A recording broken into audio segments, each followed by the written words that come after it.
Friends, Joe சமையல் இன்றைக்கி நான் வந்து புதுசாக ஒரு குக்கர் வாங்கினேன். அதோட அன்பாக்சிங் அப்புறம் அதோட ரிவ்யூ தான் இன்றைக்கி கொடுக்க போகிறேன். என்ன குக்கர்னால் 3 லிட்டர் அல்ட்ராவில் வாங்கியிருக்கேன். Ultra cooker, stainless steel cooker. அதோட அன்பாக்சிங் பார்க்கலாம்.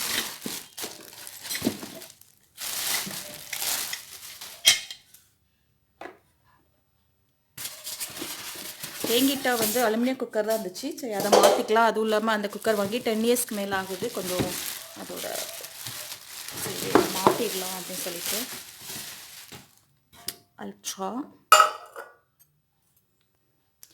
நான் அதிகமாக யூஸ் பண்ணுறது வந்து 3 லிட்டர்ஸ் குக்கர் தான் ரொம்ப யூஸ் ஆகும். பருப்பு வைக்கிறதுக்கு, அப்புறம் காய் ஏதாவது வேக வைக்கிறதுக்கு அந்த மாதிரி தான் யூஸ் பண்ணுவேன். ரைஸ் வைக்க மாட்டேன். பிரியாணி வைக்கிறதுக்கு தான் குக்கர் எடுப்பேன், மற்ற நாள் எடுக்க மாட்டேன். ஸோ அதனால் நான் 3 லிட்டர் தான் அதிகமாக யூஸ் பண்ணனால அந்த குக்கரை நம்ம ஃபஸ்ட் மாற்றலாம் அப்படின்னு சொல்லிட்டு வாங்கியிருக்கேன். ஏன் அல்ட்ரா சூஸ் பண்ணேன்னா, இதில் வந்து மேட் ஃபினிஷ் இருந்துச்சு. ப்ரெஸ்டீஜ் தான் என்னோடய பிடிச்ச பிராண்டு. ப்ரெஸ்டீஜில் வந்து இதுதான் இருந்துச்சு, கிளாஸ் அந்த ஃபினிஷ் தான் இருந்துச்சு. ஸோ சரி, இது ரொம்ப நல்லாயிருக்கு அப்படின்னு சொல்லிட்டு இந்த மாடல் வாங்கினேன். கீழே வந்து சாண்ட்விச் பாட்டம், அப்புறம் 3 லிட்டர் கெப்பாசிட்டி, ரொம்ப நல்லா இருந்துச்சு. அப்புறம் இதில் பார்த்தீங்கன்னா சேஃப்டி வால் வந்து எக்ஸ்ட்ரா இன்னொன்று கொடுத்துருக்காங்க.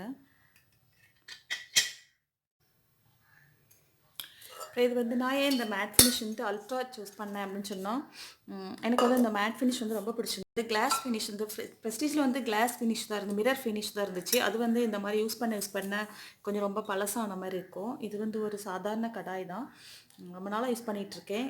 இதுவும் சாண்ட்விச் பாட்டம் தான். அதுபோல் இந்த வந்து ஸ்டாலோட பிராண்டு, இது வந்து இதுவும் சாண்ட்விச் பாட்டம் தான். இதுவும் நான் வந்து சாம்பார் வைக்க யூஸ் பண்ணுவேன். இதுவும் மேட் ஃபினிஷ் தான், ரொம்ப நல்லாயிருக்கு. அதனால தான் நான் இந்த இது சூஸ் பண்ணேன். இது வந்து ப்ரெஸ்டீஜோடது. இதுவும் சாண்ட்விச் பாட்டம் தான், ஒரு சாஸ்பேன். இது ரொம்ப நல்லாயிருக்கு. இப்போ இந்த குக்கரோட ப்ரைஸ் என்னன்னு பார்க்கலாம். அடுத்து இது வந்து 10 இயர்ஸ் வாரண்டி. இதோட ப்ரைஸ் வந்து 2540, பட் எனக்கு வந்து 2200க்கு கொடுத்தாங்க. ரேப்பெல்லாம் இதில் வந்து எக்ஸ்ட்ரா சேஃப்டி வால் வருது. இங்கே ப்ரெஷர் ரிலீஸ் ஆகலைன்னா இது வழியாக ப்ரெஷர் ரிலீஸ் ஆகிடும். அதுவும் இல்லைனா தான் இங்கே இது ஓப்பன் ஆகும். ஸோ இது ஒரு அட்வான்டேஜ் இதில் இருக்குது. இதை நான் யூஸ் பண்ணி பார்த்துட்டு உங்களுக்கு சொல்கிறேன்.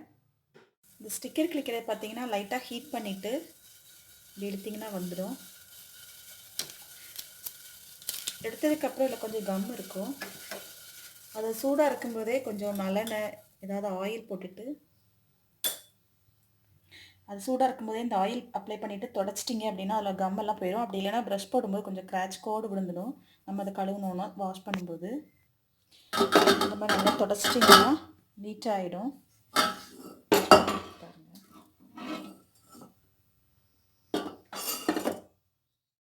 இந்த குக்கரில் நான் பண்ண பாயாசம் ரொம்ப நல்லா வந்திருக்கு. இந்த வீடியோ பிடிச்சிருந்தா என்னோட சேனலை சப்ஸ்கிரைப் பண்ணுங்கள். தேங்க்யூ.